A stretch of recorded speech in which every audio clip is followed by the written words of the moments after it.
The day I was diagnosed with heart disease, I signed up for a perfect wife training course, learning to be a wife who never checks up, never gets jealous, and never nitpicks, all to satisfy Ryan Mitchell so he'd give me more money for treatment. So that day when I saw protections fall out of his coat pocket, I thoughtfully picked them up for him and reminded him, keep these safe. Our son is pretty smart for his age. Don't let him see these. But seeing how considerate I was being, Ryan's face suddenly darkened. He picked up the box of protections and held it in front of me. Look carefully. They haven't even been opened. Emma accidentally put these in my pocket. There's a free show dispenser outside. And she got curious and scanned the code to get one. But since she doesn't need them, she just stuffed them in my coat. I was surprised. This was the first time he'd ever explained so much to me. Maybe it was because I'd been so busy with my perfect wife training classes lately that I hadn't been paying attention to him. I said, okay, I understand. He sighed and rubbed his forehead. You don't have to act like this. If you don't believe me, I'll call her right now to explain. I didn't say I didn't believe you. I said, feeling a bit hurt. You don't need to explain like this. And don't call her. It would be rude to bother her. But he was already dialing. Explain to your sister what happened, Ryan. Emma interrupted him. I was just about to call you. Today marks 2 years since I returned to the Anderson family. Mom and Dad are throwing a party and you absolutely have to come. Ryan glanced at me, his voice steady. All right, I'll bring your sister over. You can explain everything. Then Emma's voice immediately turned cold. I don't want to see her. Don't you dare bring her. Every word came through crystal clear. Ryan's face showed a flash of embarrassment. I smiled. You go ahead. I won't come. He hung up inside helplessly. Just bear with it. Emma was lost for 28 years and suffered a lot in your place. It's normal for her to dislike you. Besides, she's not forcing you to leave the Anderson family. She'll grow up eventually. She's still young. I almost wanted to laugh. Emma and I were the same age. But he always treated her like a little sister. I said, I understand. He looked at me with some surprise. I understood the confusion in his eyes. After all, just a few days ago, as Emma had left her lipstick in his car, I poured gasoline on his $7 million limited edition Lamborghini and burned it. My jealousy was legendary. Ryan left with our son, Austin. As he was leaving, Austin turned back and said coldly, Mom, I don't want to come home and see you've trashed the house again. I hope you can be emotionally stable like Emma. I smiled awkwardly. I won't, Knight. I didn't have time to trash anything. I had to attend my perfect wife training class. Today's lesson was learning to be a wife who doesn't check up. So I didn't send Ryan messages asking when he'd be home like I used to. On social media, Emma posted about the gifts she'd received. A jade Buddha from her parents worth over $10 million, and a luxury car from Ryan. I roughly calculated that the gifts she received today were worth about $50 million total. I sighed softly. Just yesterday, I still worrying about the $200 fee for my heart examination. It was all my fault when Emma called me an idiot with no parents. I shouldn't have pinned her down and slapped her. Otherwise, Ryan wouldn't have frozen my cards, leaving me unable to afford treatment. I figured once I became the perfect wife and made him happy, I'd ask him to unfreeze my accounts. Then I'd have money for treatment and money to leave him. After falling asleep, I vaguely felt someone grab my finger and unlock my phone. When I woke up, my phone wasn't by my pillow. I couldn't find it in the bedroom, so I walked to the living room. Ryan sat on the sofa with his arms crossed looking furious. My phone was on the coffee table in front of him. He held up my phone with the screen facing me. Why didn't you text me last night? I was stunned. Text you what? He smiled, but the smile didn't reach his eyes. What do you think? You used to text me every day. I realized he meant my checkup messages. I used to want him to report his whereabouts every minute. I hesitated. I didn't want to bother you. You said it was annoying before. His eyes were dark. Too much is annoying, but you can't have none at all. It needs to be appropriate. I nodded obediently. Okay, I'll learn to do better. He stared at me deeply, then tapped my phone screen. This social media post. Why is it set to only you can see? I looked. It was Emma's post from last night showing off her gifts. I said, is it only I can see it?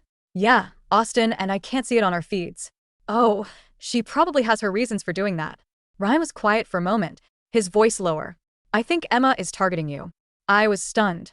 I'd noticed before and had told him about my discomfort back then. He just said, you're overthinking it. She's young. How could she be targeting you? Stop being paranoid. Why was he saying this now?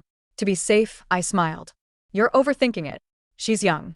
How could she be targeting me? Stop being paranoid, he said quietly. All right, I hope I really am overthinking it. He stood up and handed me back my phone. That's when I saw the lock screen notification. A PayPal transfer for $10 million. Ryan said, "This is equivalent to the car I gave Emma last night. You understand what I mean, right?" Used every ounce of strength to keep my smile in place. Nodding repeatedly, yes, I understand. I've been annoyed about him checking my phone, but $10 million was enough to eliminate any dissatisfaction.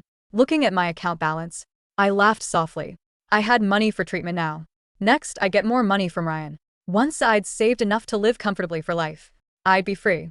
Austin School was hosting a parent-child sports day. When I arrived, discovered Emma was there, too. Seeing me, she raised her eyebrows in surprise. "Sarah, what are you doing here? Did Austin invite you?" I felt embarrassed. The school had sent me the activity notice directly, and I thought I could just come. I didn't know Austin had also invited Emma. The activity started quickly, and the teacher urged Austin, "Hurry up, take your mom's hand and go to the starting line." Austin glanced at me, then took Emma's hand and walked to the starting line. I felt embarrassed. I suddenly understood why Austin chose Emma.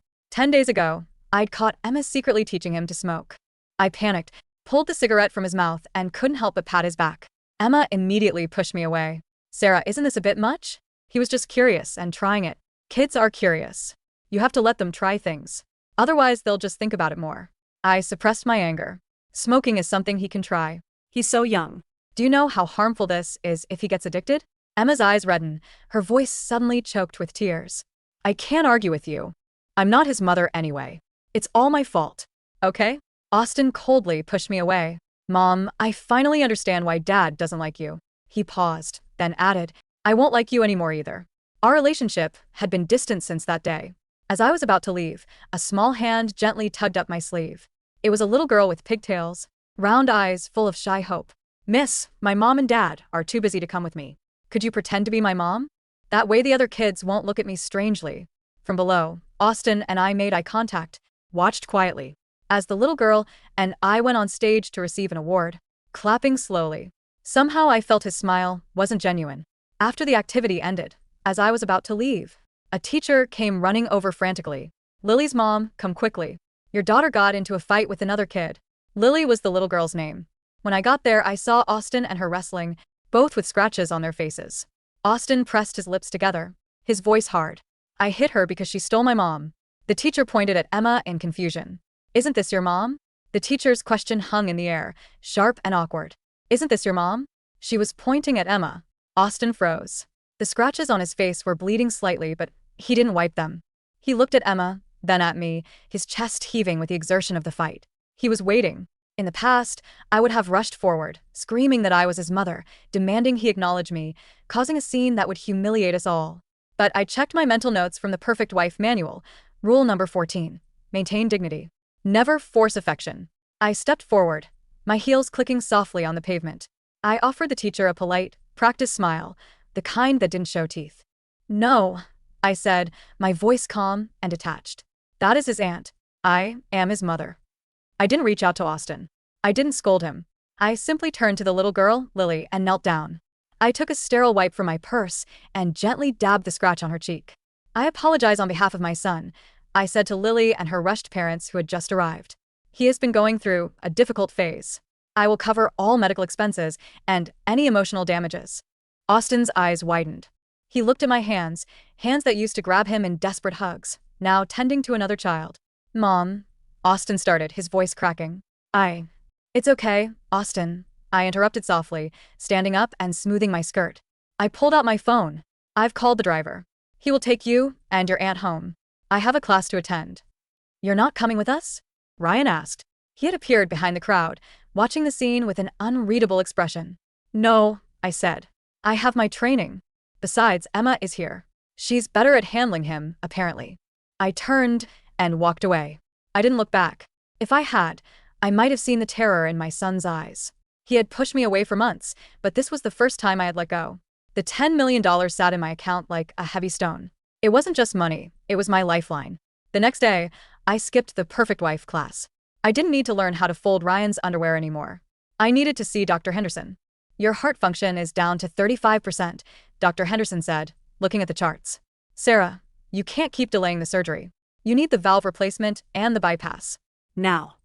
"I have the money now," I said, clutching my bag. "But I need to schedule it when it won't be noticed." "Notice," Henderson scowled. You could die in your sleep tonight. 2 weeks, I promised. I need 2 weeks to arrange everything. I needed to secure my assets. If I died on the table, I didn't want the money going back to Ryan or, God forbid, Emma. I set up a trust fund for Austin, one that he could only access when he turned 25, and only if he attended therapy. The rest was for me, for my post-surgery life. When I got home, the house was silent. Usually, I would be cooking dinner, waiting by the door. Instead, I ordered takeout for them and went to my room to pack. Ryan walked in while I was organizing my jewelry. He looked tired. Austin has been crying, he said abruptly. He's a child. They cry, I replied, holding up a diamond necklace. Do you think this matches the dress for the gala on Friday? Ryan knocked the necklace out of my hand. The diamonds skittered across the floor. Stop it, he shouted. Stop acting like a robot. Why didn't you yell at Emma? Why didn't you punish Austin? He got into a fistfight because he said you were his. I knelt down and calmly began picking up the diamonds. You told me my jealousy was toxic, Ryan. You told me my controlling nature was suffocating our son. I am simply doing what you asked. I am giving you space. I am giving him space. It doesn't feel like space, Ryan whispered, grabbing my wrist to stop me. It feels like you're gone. I looked at his hand on my wrist. His grip was warm. My heart fluttered, not with love, but with physical arrhythmia. I needed my beta blockers. I'm right here, Ryan, I lied. I'm just being the wife you paid for. The Anderson family gala was the social event of the season. Emma was wearing a red dress that cost more than my parents' house had been worth. She clung to Ryan's arm, beaming at the cameras. I walked 2 steps behind them, wearing a modest black gown, fading into the background. Emma cornered me near the champagne tower. Her eyes were bright with malice. You know, she swirled her drink. Ryan told me he misses the old Sarah. The one who would throw wine in my face right now. This new version? It's boring. Boring is safe, I said, sipping water. It won't save you, she hissed. I planted a little surprise in your clutch. When security does the random check at the exit, they're going to find Mom's emerald brooch. The one that went missing this morning. My heart skipped a beat. A theft accusation would ruin me. It would give Ryan grounds to divorce me without a settlement, and I'd lose the money for the surgery. Emma smiled, waiting for me to panic, to scream, to cause a scene. Instead, I smiled back. Thank you for telling me. I turned and walked straight to the podium where Ryan's father, the patriarch, was about to give a speech. I didn't go to the microphone. I went to Ryan, who was standing stage left. Hold this, I said, handing him my clutch. What? Why? I need to use the restroom. Just hold it. Don't give it to anyone. I walked away. 5 minutes later, the security team initiated the random search, specifically targeting the area where I had been standing. They approached Ryan. Sir, we need to check all bags. Protocol. Ryan laughed. It's my wife's bag. He opened it. There, nestled between my lipstick and my phone, was the emerald brooch. The silence was deafening. Ryan stared at the jewel. He looked across the room at Emma, whose face had gone pale. She hadn't expected the bag to be in Ryan's hands. Emma, Ryan's voice was low, dangerous. Why did you text me 10 minutes ago saying you saw Sarah put something in her bag? I watched from the balcony above, my hand over my chest. The palpitations were getting worse. I had played her game, but the stress was killing me. I saw Ryan grip Emma's arm, dragging her out of the hall. I didn't feel triumph. I just felt tired. 3 days later, I was folding laundry when the world tilted sideways. The pain was like a serrated knife twisting in the center of my chest. I couldn't breathe. I dropped to the carpet, clawing at my throat. Austin walked by the door. He stopped holding his game controller. Mom, he asked, uncertain. Are you acting? He thought I was doing a sympathy play. I couldn't speak. I tried to reach for my phone on the table, but my vision went black. The last thing I heard was the plastic clatter of the controller dropping and Austin screaming, a sound of pure, unadulterated terror. Dad. Dad. Mom's not moving. I woke up to the annoying beep of machines. The smell of disinfectant was overwhelming. I tried to move, but my body felt like lead. Don't move, a voice said. Ryan was sitting by the bed. He looked like he hadn't slept in a week. His stubble was thick, his eyes bloodshot. How long? I rasped. 2 days, he said. He held up a file. Dr. Henderson told me everything. Heart failure. You've known for months. You were saving that money for surgery. I turned my head away. I didn't want to bother you. Bother me? Ryan's voice broke. He stood up, pacing the small room. You were dying, Sarah. You were dying, and you were taking classes on how to be a low-maintenance wife. You were planning to leave me after the surgery, weren't you? Yes, I whispered. Why? Because you didn't love me, Ryan. You tolerated me, and then you resented me, and then you liked Emma better. I never, he choked on the words. I never loved Emma. I felt guilty. She was lost for 28 years. I thought I owed her. But I never wanted to replace you. He threw the file on the chair. I found her diary. The notes from that class. Smile when he mentions her. Do not ask for time. Is that what you think I wanted? A doll? It's what you asked for, I said, tears finally leaking from my eyes. You said I was crazy. You said I was too much. I was wrong, he sobbed, dropping to his knees beside the bed. He buried his face in my hand. I was so wrong. Please, Sarah, don't die. I'll fire the staff. I sent Emma to a boarding facility in Switzerland. She's gone. Just come back to me. I looked at the top of his head. I felt a flicker of the old love, but it was faint, buried under layers of scar tissue. I'm tired, Ryan, I said. The surgery was successful. Ryan hired the best specialists in the world. He was there every day. He fed me broth, he read to me, he ignored his business calls. Austin was there too, quiet and clingy, sleeping on the cot in the corner of the room. He never mentioned Emma again. But something in me had shifted. As I regained my strength, I watched Ryan try to be the perfect husband. He was doing exactly what I had done, walking on eggshells, trying to anticipate my needs. One afternoon, sitting in the hospital garden, I looked at him. You're trying too hard, I said. I'm trying to make up for 10 years, he said, peeling an apple for me. You can't, I said gently. Ryan, I don't hate you. But I don't think I can live with you anymore. Every time I look at you, I remember begging for money to save my life while you bought your sister a car. Ryan froze, the knife hovering over the apple. I transferred the money to you. After, I corrected. You transferred it after I learned to be silent. If I had screamed, you would have frozen my cards again.